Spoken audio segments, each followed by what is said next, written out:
یہ دنیا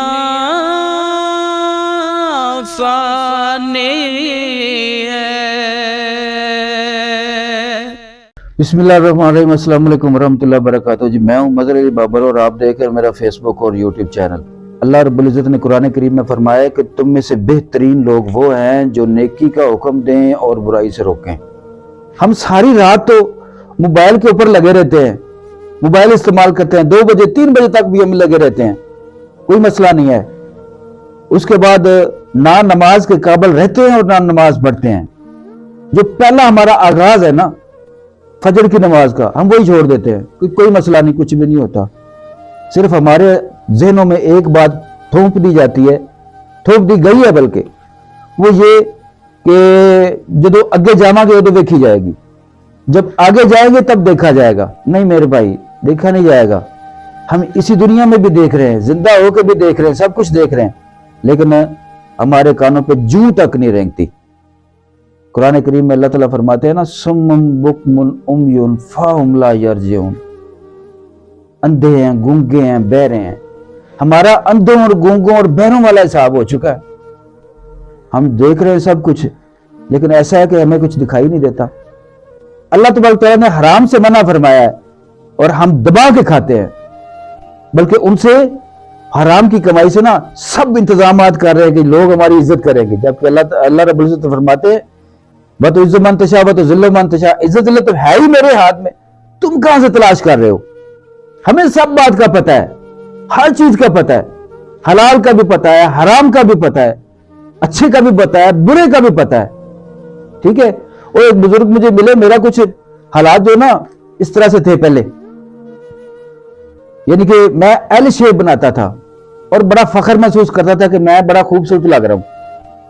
ایک بزرگ مجھے ملے، میری شاپ کے اوپر آئے، مجھے فرمانے لگے کہ بیٹا یہ جو آپ نے ایل بنایا ہوا ہے نا داڑھی کو، یہ اللہ کے نبی صلی اللہ علیہ وسلم کی سنت کا آپ مذاق اڑا رہے ہو۔ میں نے کہا جی نہیں، مذاق کیوں ہوتا، میں الحمدللہ ان کا کلمہ پڑھنے والا ہوں۔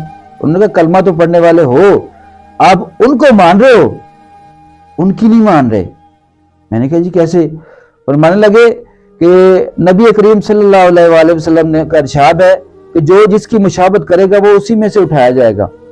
اس کائنات میں کوئی خوبصورت ترین چہرہ ہے تو ہمارے نبی کریم صلی اللہ علیہ وسلم کا ہے، بے شک۔ تو آپ نے کیا بنایا ہوا ہے؟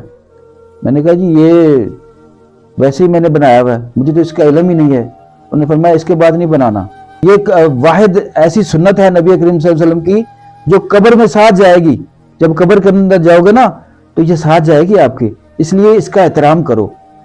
میں سوچ میں پڑ گیا، میں نے کہا یہ آج تک مجھے بات کسی نے بتائی نہیں ہے۔ اصل میں نا ہم جس طرح سے قرآن کریم میں حکم ہے نا کہ نیکی کا حکم دے اور برائی سے روکیں، ہم نہیں روکتے، ہم ڈرتے ہیں۔ ہم کہتے ہیں جی ہم نے اگر کسی کو نیکی کی بات بتائی نا تو وہ کہیں ناراض نہ ہو جائے، برائی سے روکا۔ برائی یہ ابھی جو شادی بیاہوں میں جو کام ہو رہے ہیں خلاف سنت، کیا یہ ٹھیک ہو رہے ہیں؟ ہم کسی کو روکتے تک نہیں ہیں کہ ہماری رشتہ داری میں فرق آ جائے گا، دوستی میں فرق آ جائے گا، لوگ ہمیں بلانا چھوڑ دیں گے۔ او بھائی جب اللہ اور اس کے نبی ناراض ہو گئے تو کیا بنے گا میرے بھائی؟ یہ بھی تو سوچے نا اس بات کو۔ گزارش یہ کرنا چاہ رہا تھا کہ ہمیں سب پتہ ہے، لیکن ہم پتہ ہونے کے باوجود اس پہ عمل نہیں کرتے۔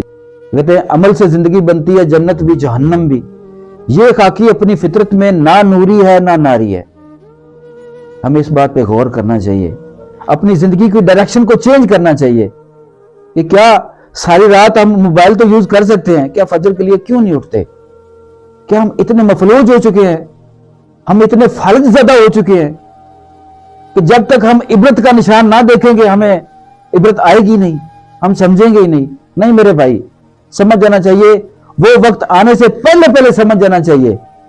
اللہ تبارک تعالیٰ ہمیں سمجھ کی توفیق عطا فرمائے۔